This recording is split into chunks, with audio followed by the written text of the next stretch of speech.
आज हमारा टॉपिक है चैप्टर के अंदर पब्लिक फैसिलिटीज़। पब्लिक फैसिलिटीज़ का मतलब होता है वो सारा फैसिलिटीज़ जो कि गवर्नमेंट के द्वारा आम लोगों को दिया जाता है, यानी कि बेसिकली आम जनता को, हम सिटीजन्स को जो दिया जाता है फैसिलिटी, उसी को हम लोग कहते हैं पब्लिक फैसिलिटी। देखिए इसमें क्या लिखा हुआ है। सबसे पहला पॉइंट इसमें लिखा हुआ है, money in our pocket cannot buy all the goods and services that we may need to live well. मतलब यहाँ पे ये कहा जा रहा है कि सपोज कीजिए कि आपके पॉकेट में ना बहुत ज़्यादा पैसा है, ठीक है, यानी कि आप बहुत पैसे वाले इंसान हैं।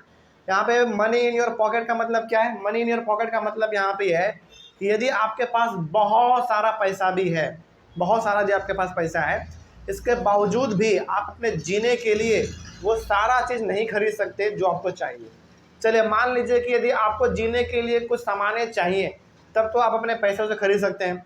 कोई आपको सर्विस चाहिए, आप अपने पैसों से खरीद सकते हैं। लेकिन क्या इसके बावजूद भी ज़िंदगी जीने के लिए जो कुछ भी आपको चाहिए, क्या वो सारा कुछ पैसों से खरीदा जा सकता है? जवाब है बिल्कुल भी नहीं, बिल्कुल भी नहीं। तो फिर आखिर वो कौन कौन से ऐसे चीज़ हैं जिसको कि हम लोग पैसों से नहीं खरीद सकते हैं, उसके बारे में ही हम लोग बात करेंगे। तो सबसे पहला पॉइंट यहाँ पे वही लिखा हुआ था कि money in our pocket cannot buy all the goods and services that we may need to live with, यानी कि अपने जीवन को अच्छे तरीके से जीने के लिए हम लोगों को जो भी चीज़ें चाहिए वो हम सारा का सारा चीज़ अपने पैसों से नहीं खरीद सकते। कुछ चीज़ें ऐसे भी होती हैं जो कि पैसों से भी बड़ी हैं। वो क्या है ज़रा इसके बारे में हम लोग देखेंगे। देखिए लिखा हुआ है, for example our money cannot buy us a pollution free environment. अच्छा एक बार बताइए, क्या हमारा पैसा एक पॉल्यूशन फ्री इन्वायरमेंट हमारे लिए खरीद सकता है? क्या नहीं खरीद सकता। इसीलिए कोई भी आदमी जब शुरू में सुनता है ना कि पैसों से हर कुछ नहीं खरीदा जा सकता, तो उसको मजाक लगता है। उसको लगता है कि यार पैसे से तो हर कुछ खरीदा जा सकता है। लेकिन इकोनॉमिक्स चूँकि हम लोग पढ़ रहे हैं, तो हम लोग बेसिकली अपने सोसाइटी के बारे में बात करते हैं, है ना। इकोनॉमिक्स मतलब सोसाइटी। तो सोसाइटी में यदि हम लोग बात कर रहे हैं, इसका मतलब यहाँ पे है कि यदि आपके पास बहुत सारा पैसा भी है तो आप अपने लिए एक पोल्यूशन फ्री इन्वायरमेंट नहीं खरीद सकते। आपको उसी इन्वायरमेंट में रहना पड़ेगा जिसमें बाकी सारे लोग रह रहे हैं, ठीक है। आगे, also our money may not be able to protect us from infectious diseases. जैसे मान लीजिए यदि आपको कोई बीमारी हो गया, तो क्या बीमारी देख के आता है कि इनके पास पैसा बहुत है तो इनके पास मत जाओ, इसके पास पैसा बहुत कम है तो उसको जाके बीमार कर दो? ऐसा होता है क्या? नहीं। इसका मतलब यहाँ पे ये कि यदि आपके पास बहुत सारा पैसा है तो आपको बीमार होने से भी कोई नहीं बचा सकता। हाँ, मान लीजिए कि आपको बीमारी हो गया तो आप अपने पैसे के बदौलत इलाज जल्दी आप कर सकते हैं, अपना जल्दी ठीक हो सकते हैं, वो आपके हाथ में है। लेकिन आपके पास पैसा है, इसका मतलब ये नहीं है कि आप बीमार ही नहीं पड़ेंगे। बीमार आप पड़ेंगे, आपको बीमारी भी होगी, लेकिन हाँ चूंकि आपके पास पैसा है तो आप जल्दी ठीक हो जाएंगे, ये बात ठीक है, ठीक है। लेकिन आपको बीमार होने से कोई बचा नहीं सकता। आगे, so government should provide us facilities like schools, colleges, parks, hospitals which an individual cannot afford. तो अब जरा बताइए कि हर आदमी के पास पैसा तो अंधाधुन है नहीं, मतलब कि हर आदमी के पास पैसा बहुत ज़्यादा है नहीं।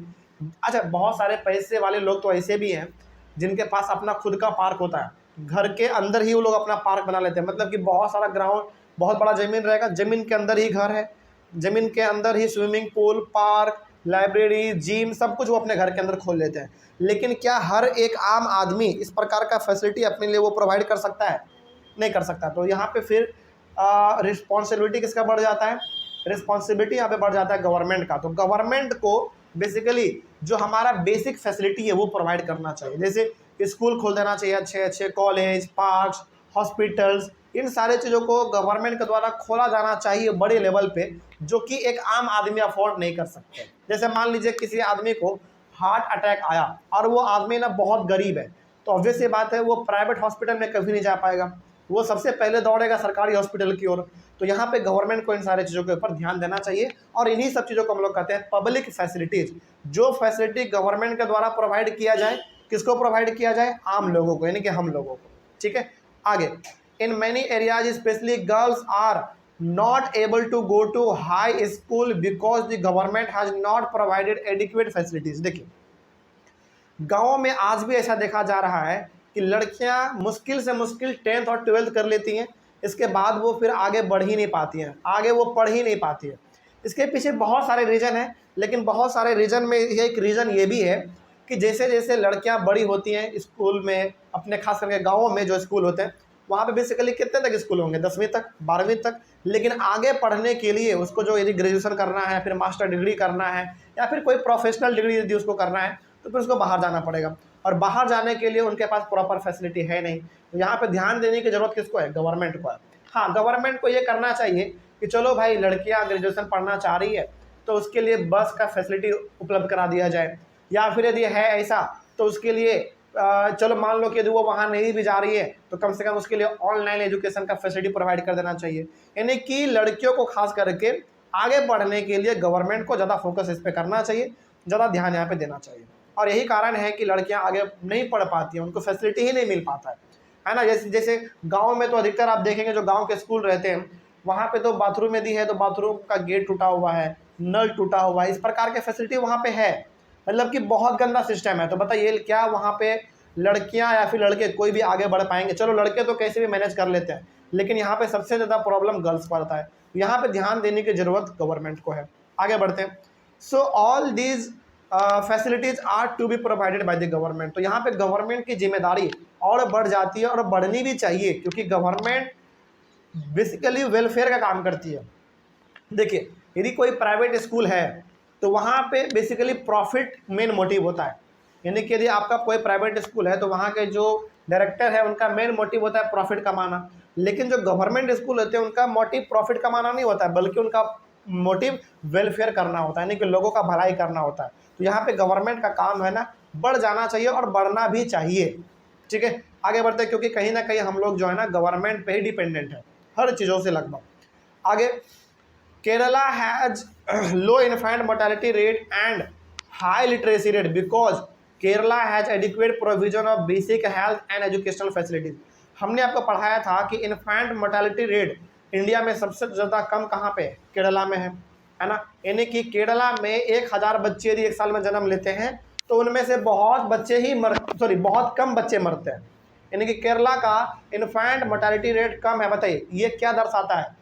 ये दर्शाता है कि केरला का हेल्थ फैसिलिटी बहुत अच्छा है ना। और दूसरी बात हमने आपको ये भी पढ़ाया था कि लिटरेसी रेट इंडिया में सबसे ज़्यादा कहाँ पे है? केरला में ही है। इसका मतलब ये क्या दर्शा रहा है? ये चीज़ दर्शा रहा है कि केरला में एजुकेशनल फैसिलिटी जो है वो भी बहुत बढ़िया है। इसका मतलब केरला एजुकेशन के साथ साथ हेल्थ फैसिलिटी दोनों में बहुत आगे है।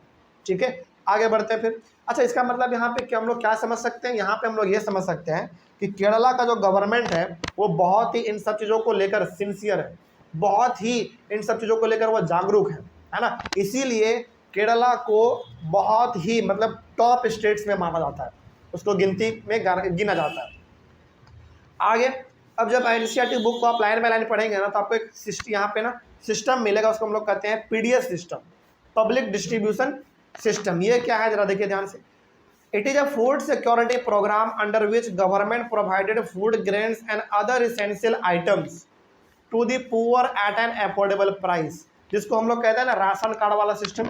मतलब कि पब्लिक डिस्ट्रीब्यूशन सिस्टम वही सिस्टम है जिसके थ्रू आपको एक कार्ड प्रोवाइड किया जाता है, जिसको हम लोग हिंदी में कहते हैं राशन कार्ड। और उस राशन कार्ड को आप दिखा के राशन शॉप पे बहुत ही सस्ते दामों में अनाज को खरीद लेते हैं, है ना। अच्छा, ये सिस्टम क्यों लाया गया गवर्नमेंट के द्वारा? इसलिए लाया गया क्योंकि जो गरीब आदमी है उनको बेसिक फूड आइटम प्रोवाइड कर दिया जाए। मतलब कि यदि कोई गरीब आदमी है, यदि वो किराना दुकान से सामान खरीद के नहीं खा पा रहा है, बहुत महंगा पड़ रहा है, तो गवर्नमेंट उसको बेसिकली एक कार्ड बना के देती है जिसको हम लोग कहते हैं राशन कार्ड हिंदी में, है ना, राशन कार्ड कहते हैं। और वो राशन शॉप पे जाते हैं, उस कार्ड को दिखाते हैं, बहुत सस्ते दामों में उसको चावल, दाल, गेहूँ, चीनी ये सब मिल जाता है, तेल मसाला ये सब कुछ मिल जाता है। तो दिक्कत इसी को हम लोग कहते हैं पब्लिक डिस्ट्रीब्यूशन सिस्टम, यानी कि सिंपली हम लोग उसको शॉर्ट में पीडीएस सिस्टम भी कह देते हैं।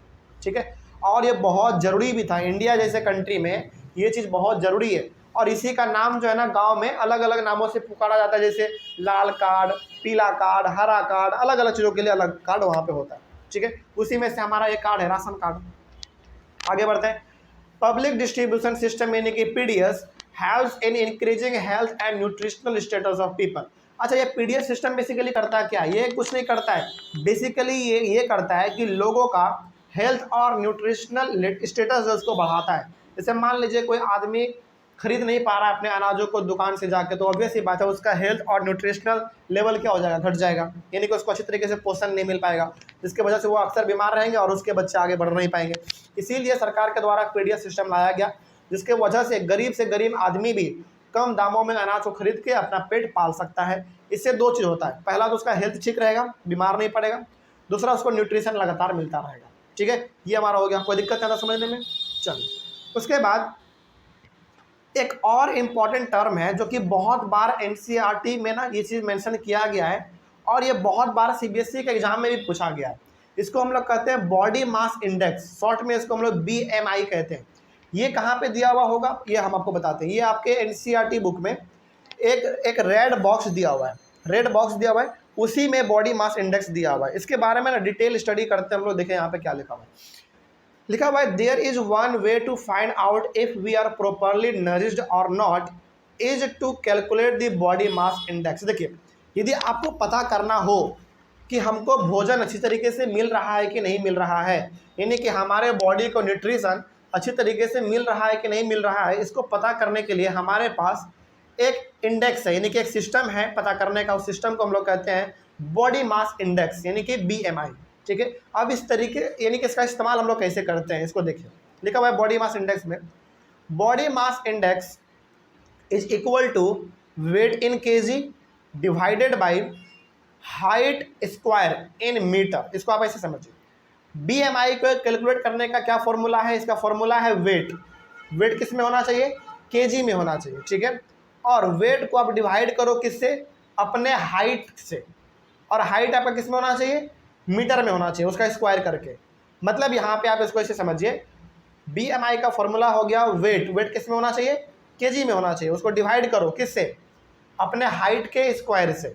यानी कि जैसे मान लीजिए मेरा हाइट 3 मीटर है, सपोज कीजिए कि मेरा हाइट 3 मीटर है, 3 मीटर का स्क्वायर कर दो, कितना हो जाएगा, 9 हो जाएगा, है ना। तो वही बात यहाँ पे लिखा हुआ है कि यदि आपको बॉडी मास इंडेक्स अपना पता करना हो तो अपने वेट को कैलकुलेट कर लो किसमें, केजी में, और उसको डिवाइड कर दो अपने हाइट के स्क्वायर से, और लेकिन आपका हाइट किस में होना चाहिए, मीटर में होना चाहिए।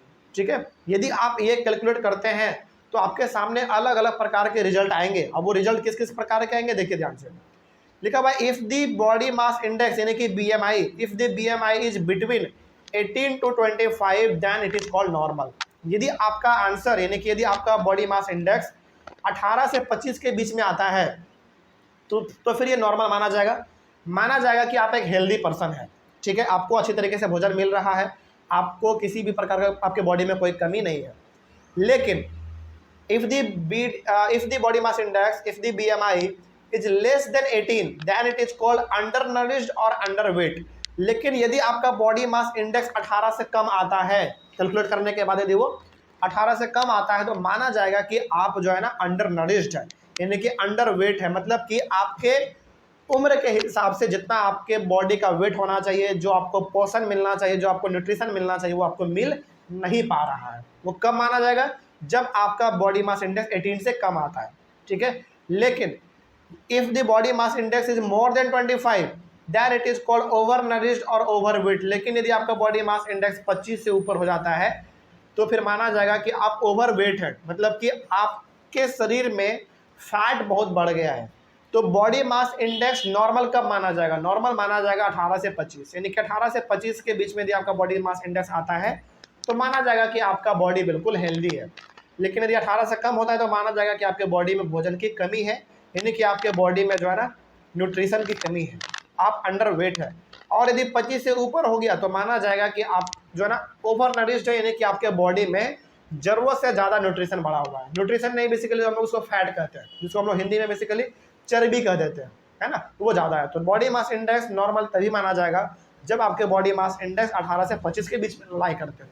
ठीक है, तो ये एक तरीका था जिसके थ्रू हम लोग अपने बॉडी के न्यूट्रिशनल लेवल को नाप सकते हैं कि हम लोग आखिर भाई अंडर वेट में आते हैं या ओवर वेट में आते हैं। ठीक है, ये टॉपिक हमारा यहीं पे शायद खत्म होना चाहिए अब।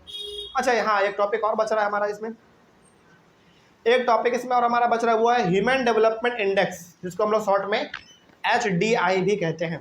ह्यूमन डेवलपमेंट इंडेक्स क्या है देखिए, it is an index prepared by the World Bank under which all the countries of the world are ranked according to their performance in various parameters like per capita income, life expectancy at birth, literacy rate et cetera. देखिए human development index ना ये एक प्रकार का report है। क्या ये human development index ये एक प्रकार का रिपोर्ट है। और ये रिपोर्ट तैयार कौन करता है? ये रिपोर्ट तैयार करता है वर्ल्ड बैंक। और हमने आपको बताया था वर्ल्ड बैंक कहाँ पे, यूएसए में है ना। और ये वर्ल्ड बैंक जो रिपोर्ट हमारा तैयार करता है जिसका नाम है ह्यूमन डेवलपमेंट इंडेक्स, इस रिपोर्ट के तहत ना वर्ल्ड बैंक अलग अलग कंट्री को रैंक देता है। मतलब कि रैंक 1, रैंक 2, जैसे हम लोग एग्जाम देते हैं तो जिसका सबसे अच्छा नंबर आता है वो रैंक होता है, रैंक 1 होता है। उससे कम रैंक 2, उससे कम रैंक 3, उससे कम रैंक 4, इस प्रकार से होता है हमारे स्कूल में। उसी प्रकार से वर्ल्ड बैंक ना एक तरीका निकालता है, उस तरीके को हम लोग कहते हैं ह्यूमन डेवलपमेंट इंडेक्स, जिसके थ्रू वर्ल्ड बैंक अलग अलग कंट्री को रैंक देता है, यानी कि रैंकिंग करता है। किस बेसिस पे? किस बेसिस पे? अलग अलग पैरामीटर के बेसिस पे, यानी कि पर कैपिटा इनकम के बेसिस पे, life expectancy rate at birth के बेसिस पे और लिटरेसी रेट के बेसिस पे। मतलब यहाँ पे जिस कंट्री का पर capita income, life expectancy at birth और लिटरेसी रेट बहुत अच्छा होगा उस कंट्री को वर्ल्ड बैंक रैंक 1 देगा। बात समझ में आ रही है? अच्छा, इसमें ना 3 पैरामीटर के बारे में बात किया गया है। पहला है पर कैपिटा इनकम, दूसरा है लाइफ एक्सपेक्टेंसी एट रेट और तीसरा है लिटरेसी रेट। आपने पर कैपिटा इनकम के बारे में पढ़ लिया है, आपने लिटरेसी रेट के बारे में भी पढ़ लिया, आपने लाइफ एक्सपेक्टेंसी एट बर्थ के बारे में नहीं पढ़ा और हमने आपको पढ़ाया भी नहीं है। अब उसके बारे में जानिए पहले क्या है। Life expectancy at birth refers to an average expected length of life of a person at the time of birth. Life expectancy at birth का मतलब होता है कि किसी कंट्री के अंदर एक नॉर्मल आदमी ऑन एन एवरेज कितना साल जी रहा है। यदि हम लोग बात करें इंडिया का, तो इंडिया में एक रिपोर्ट के तहत यह बताया गया है कि इंडिया में एक नॉर्मल आदमी ऑन एन एवरेज 60 साल ही मात्र जी पा रहा है। सोचो, अपने जन्म से लेकर मरण तक वो 60 साल ही केवल जी पा रहा है, जो कि बहुत कम है। अच्छा, ये ना एक एवरेज है, याद रखिए, एक एवरेज है। लेकिन जीने का तो आदमी 80 साल भी जी रहा है आज भी इंडिया में। 100 साल भी कोई जी जा रहे हैं, कोई 98, 99 तक चले जा रहे हैं, कोई 100 से भी पार चले जा रहे हैं, कोई तो 105 जी जा रहे हैं। लेकिन यहाँ पे बात हो रहा है किस चीज़ का? एवरेज का। तो लाइफ एक्सपेक्टेंसी एट बर्थ का मतलब होता है कि एक नॉर्मल आदमी एक कंट्री में ऑन एन एवरेज कितना साल वो जी रहा है। तो भारत में कितना हो चुका है अब? 60 ईयर्स हो चुका है, यानी कि भारत में एक नॉर्मल आदमी ऑन एन एवरेज मात्र 60 साल ही जी पा रहा है। तो वर्ल्ड बैंक जो है ना रैंकिंग किस बेसिस पे करता है? 3 बेसिस पे। हालांकि और भी बहुत सारे बेसिस हैं, बहुत सारे पैरामीटर हैं, लेकिन ये 3 मेन है। पहला हो गया हमारा पर कैपिटा इनकम। जिस कंट्री का पर कैपिटा इनकम अच्छा होगा, जिस कंट्री के लोग सबसे ज़्यादा जी रहे होंगे। अच्छा, सबसे ज़्यादा जी रहे हैं मतलब ये क्या दर्शाता है बताइए तो? सबसे ज़्यादा जी रहे हैं इसका मतलब क्या दर्शाता है? इसका मतलब ये दर्शाता है उस कंट्री का हेल्थ फैसिलिटी बहुत अच्छा है। मतलब कि वर्ल्ड बैंक पर कैपिटा इनकम के बेसिस पे, लाइफ एक्सपेक्टेंसी एट बर्थ के बेसिस पे और लिटरेसी रेट के बेसिस पे वर्ल्ड बैंक कंट्री को रैंकिंग करता है।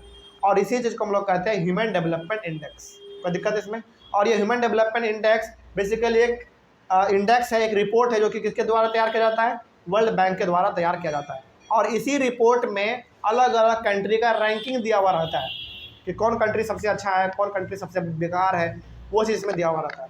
जैसे यहाँ पे देखिए, in 2016 HDI has been calculated for about 188 countries. यहाँ पे डाटा दिया हुआ 2016 का। 2016 में वर्ल्ड बैंक ने 188 यानी कि 188 कंट्री, 188 कंट्रीज को उन्होंने रैंकिंग दिया। समझिएगा जरा ध्यान से। यहाँ पे 2016 में वर्ल्ड बैंक ने 188 कंट्री के परफॉर्मेंस को चेक किया और उस बेसिस पे उन्होंने रैंक दिया। यहाँ पे रैंक दिया हुआ देखिए ध्यान से, the rank of India is 131। 2016 में इंडिया का रैंक कितना आया? 131 आया, जो कि बहुत नीचे है।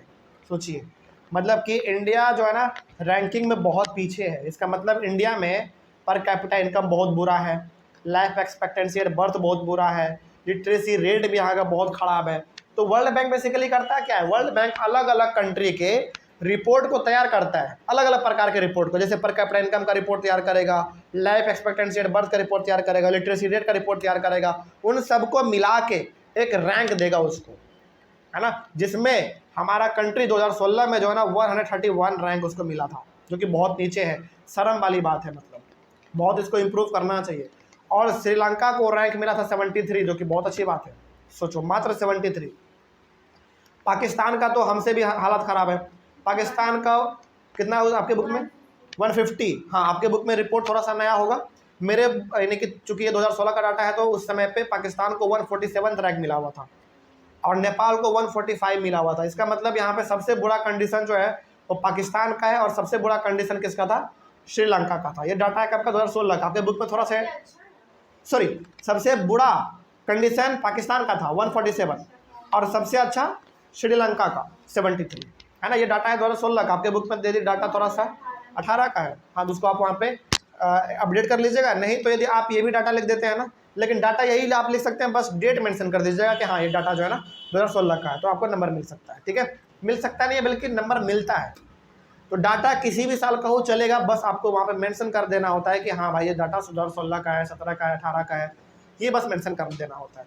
तो इंडिया को बेसिकली 131 रैंक मिला था, जो कि बहुत नीचे है। थोड़ा हम लोगों को इस पर काम करना चाहिए, इंडियन गवर्नमेंट को बेसिकली इसके ऊपर सोचना चाहिए। ठीक है, चलिए अगले वाले क्लास में हम लोग डिस्कस करेंगे चैप्टर के सबसे लास्ट टॉपिक को। टॉपिक का नाम होगा sustainability of development. Thank you very much. मिलते हैं अगले वाले क्लास में। आज हम लोग अपने इस चैप्टर के सबसे लास्ट वाले टॉपिक को डिस्कस करेंगे। टॉपिक का नाम है sustainability of development. Sustainability of development, सबसे पहले ना यहाँ पे आपको समझना पड़ेगा कि सस्टेनेबल डेवलपमेंट क्या होता है। यदि इस टर्म को यदि आप समझ जाएंगे तो फिर आपको ये टॉपिक भी समझ में आ जाएगा क्या है। सस्टेनेबिलिटी ऑफ डेवलपमेंट को समझने से पहले आप समझिए सस्टेनेबल डेवलपमेंट का मतलब होता क्या है। देखिए, sustainable development means development should take place without damaging the environment, and development in the present should not compromise with the needs of the future generation। Sustainable development का मतलब होता है कि डेवलपमेंट होना चाहिए, यानी कि तरक्की बिल्कुल होना चाहिए, लेकिन इन्वायरमेंट को ज़रा सा भी नुकसान नहीं पहुंचना चाहिए। इसका मतलब ये हो गया कि आपको जितना भी डेवलपमेंट का काम करना है कीजिए, आपको जितने बड़े बड़े पुल, bridge, shopping mall, building, apartment, जितने कुछ आपको बनाने हैं आप बनाइए, लेकिन इन्वायरमेंट ज़रा सा भी डैमेज नहीं होना चाहिए। पहला ये हो गया हमारा इसमें। दूसरा इसमें ये कहा जाता है कि प्रेजेंट में जो चीज़ चल रहा है उसको चलने दीजिए, लेकिन उसको आप इस तरीके से लेकर चलिए कि फ्यूचर में आने वाला जो हमारा जनरेशन होगा उसके लिए भी कुछ चीज़ें बचा लिया जाए। मतलब कि यहाँ पे सस्टेनेबल डेवलपमेंट में दो चीज़ छुपा हुआ है। पहला सस्टेनेबल डेवलपमेंट हमको ये कहता है कि देखो, आपको जो डेवलपमेंट का काम करना है आप वो करो, आपको जो भी करना है आप वो करो, लेकिन इन्वायरमेंट को डैमेज नहीं होना है, यानी कि इन्वायरमेंट को बिल्कुल भी डैमेज नहीं पहुंचाना है। पहला ये कहता है। दूसरा ये कहता है कि प्रेजेंट में आपको जो भी डेवलपमेंट का काम करना है आप वो करो, लेकिन फ्यूचर में जो हमारा जनरेशन आएगा, यानी कि जो फ्यूचर में हमारे बाल बच्चे होंगे, उनके लिए भी कुछ बचा के आपको रखना है। यही चीज़ हमारा कहलाता है सस्टेनेबल डेवलपमेंट। यदि मोटा मोटी एक लाइन में हम लोग यदि कहना चाहें तो हम लोग ये कहेंगे कि रिसोर्स का इस तरीके से इस्तेमाल करो कि आज का ज़रूरत भी पूरा हो जाए और आने वाले जनरेशन के लिए भी बचा हुआ रह जाए। ठीक है, यही कहने का इसका मतलब होता है। और ये सेम टू सेम डेफिनेशन हमने कहाँ से उठाया है मालूम है आपको? आपके ज्योग्राफी से, चैप्टर नंबर 1 से, क्योंकि वहाँ पे भी सस्टेनेबल डेवलपमेंट का मतलब लिखा हुआ था। तो जब टर्म एक ही है तो डेफिनेशन अलग अलग क्यों हो, है ना। तो आप यहाँ पे सस्टेनेबल डेवलपमेंट का मतलब याद कर लो और ये आपको ज्योग्राफी में भी काम दे देगा। ठीक है, चलिए आगे बढ़ते हैं फिर हम लोग।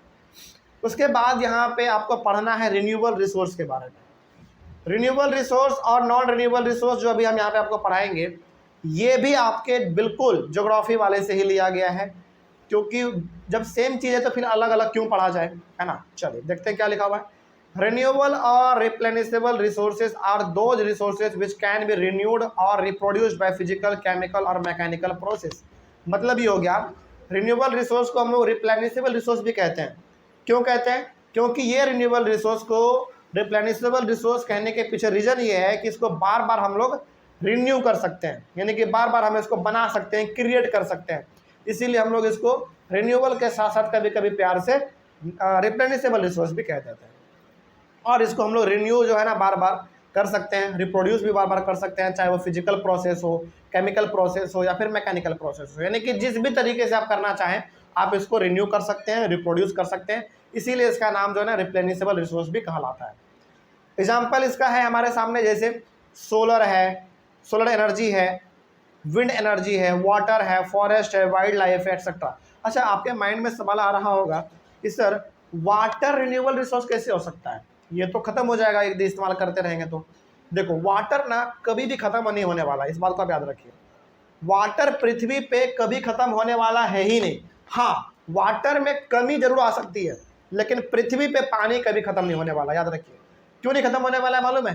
क्योंकि हम लोग बचपन वाले क्लास में पढ़ा करते थे वाटर साइकिल, याद कीजिए, है ना। वाटर साइकिल में हम लोग ये देखे थे कि भाई वर्षा पड़ती है, पानी नीचे आता है, फिर वो पानी समुद्र में जाता है, फिर वो समुद्र से दोबारा आकाश में बादल बनता है, फिर नीचे आता है। यानी कि पानी जो है ना कभी भी हमारे पृथ्वी से खत्म होने वाला है ही नहीं, ये बार बार रिन्यू होता रहता है। इसीलिए हम लोग इसको किस कैटेगरी में रखे हुए हैं? रिन्यूएबल रिसोर्स कैटेगरी में रखे हुए हैं। उसी प्रकार से हमारा फॉरेस्ट है, फॉरेस्ट भी कभी खराब नहीं होने वाला है, सॉरी फॉरेस्ट भी कभी भी खत्म होने वाला नहीं है। हाँ, फॉरेस्ट में कमी आ सकती है, जंगल में कमी आ सकती है, कटौती आ सकती है, लेकिन ये कभी खत्म होने वाला नहीं है। उसी प्रकार से वाइल्ड लाइफ कभी खत्म नहीं होने वाला है। तो ये सारा का सारा चीज हमारा कहलाता है रिन्यूएबल रिसोर्स। उसके बाद ground water is also an example of renewable resources. Ground water भी एक रिन्यूएबल रिसोर्स का एग्जाम्पल है। देखिए ध्यान से, ग्राउंड वाटर भी कभी खत्म होने वाला नहीं है, लेकिन हाँ ग्राउंड वाटर में कटौती जरूर आ सकती है। अच्छा, आपने कभी ना कभी सुना होगा न्यूज़पेपर में, जब गर्मी का समय आता है तो न्यूज़ में, टीवी में या फिर रेडियो में या फिर आपने न्यूज़पेपर में भी पढ़ा होगा कि किसी जगह का ना ग्राउंड वाटर ही पूरा खत्म हो जाता है कि नहीं? यानी कि वहाँ का चापाकल ना पूरा सूख जाता है। इसका मतलब क्या हुआ? इसका मतलब ये हो गया कि अंडरग्राउंड का जो वाटर है ना वहाँ पे, यानी कि ग्राउंड में जो वाटर है वो पूरा वहाँ से खत्म हो गया। इसका मतलब क्या हम ये कह देंगे, मतलब कि उस पर्टिकुलर जगह का पानी पूरा ग्राउंड का खत्म हो गया, इसका मतलब हम ये कह देंगे क्या कि पूरे ग्राउंड का ही पानी खत्म हो गया? नहीं, ये तो नहीं कह सकते हैं ना। बेसिकली पानी यदि खत्म हुआ है तो किसी एक जगह का खत्म हुआ है। तो ग्राउंड वाटर कभी भी कंप्लीटली खत्म नहीं हो सकता।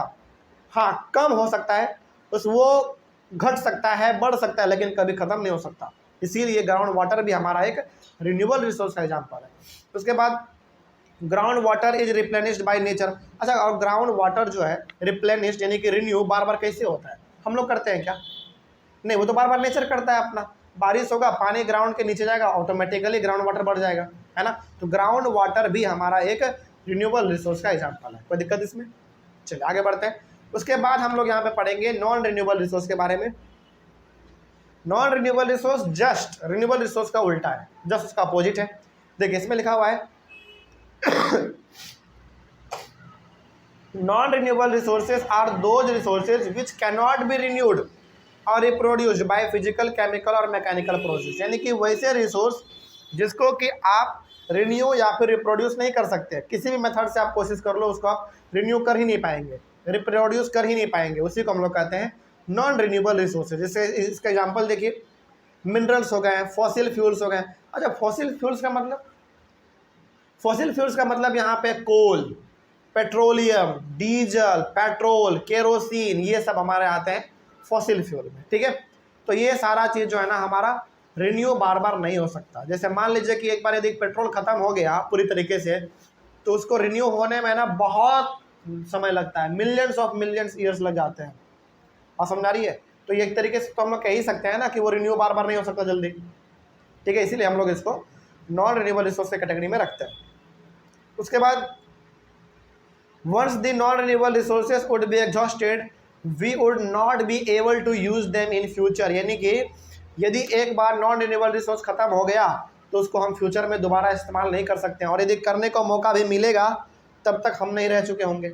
मतलब कि इसको रिन्यू होने में मिलियंस ईयर्स लगते हैं, ठीक है। आगे बढ़ते हैं। तो लास्टली हम लोग इस चैप्टर के अंदर लास्टली एक पॉइंट हम लोग यहाँ पर जरूर लिखना चाहेंगे और जरूर बोलना चाहेंगे कि using resources judicially will help in maintaining this stability of development. इसका मतलब यहाँ पे हो गया कि हम लोगों को रिसोर्स जो है ना किस तरीके से इस्तेमाल करना चाहिए? जुडिशियली इस्तेमाल करना चाहिए, यानी कि सोच समझ के, बहुत सावधानी से, और जितना ज़रूरत है उतना ही इस्तेमाल करना चाहिए। यदि हम लोग ऐसा करते हैं तो कहीं ना कहीं हम लोग सस्टेनेबिलिटी ऑफ डेवलपमेंट को बरकरार रख पाएंगे। मतलब कि प्रेजेंट के ज़रूरत को पूरा करने के साथ साथ फ्यूचर में आने वाले जनरेशन के लिए भी बचा के रख पाएंगे, है ना। तो ज़रूरी है कि हमको रिसोर्स जो है ना बहुत ही सावधानी से, बहुत ही सतर्कता के साथ इस्तेमाल करना पड़ेगा, क्योंकि रिसोर्स बहुत ही लिमिटेड है। कोई दिक्कत इसमें? तो इस टॉपिक के साथ और इसी लास्ट पॉइंट के साथ हम लोगों को इस चैप्टर को ख़त्म करना पड़ेगा। कहीं पे भी कोई डाउट रहा है चैप्टर में? नहीं ना? चलिए, ऑनलाइन वाले बच्चे आप लोगों को कहीं पे कोई डाउट रहा होगा? आई होप पहली बात तो आपको डाउट नहीं रहना चाहिए, और यदि रहा भी है तो आप एक बार ज़रूर कमेंट कीजिएगा, आपके कमेंट का जवाब दिया जाएगा। हम लोग अपने अगले वाले क्लास में मिलेंगे, अपने चैप्टर नंबर 2 को हम लोग डिस्कस करेंगे। Sectors of the Indian economy हमारा चैप्टर नंबर 2 है। तब तक के लिए thank you very much and have a nice day.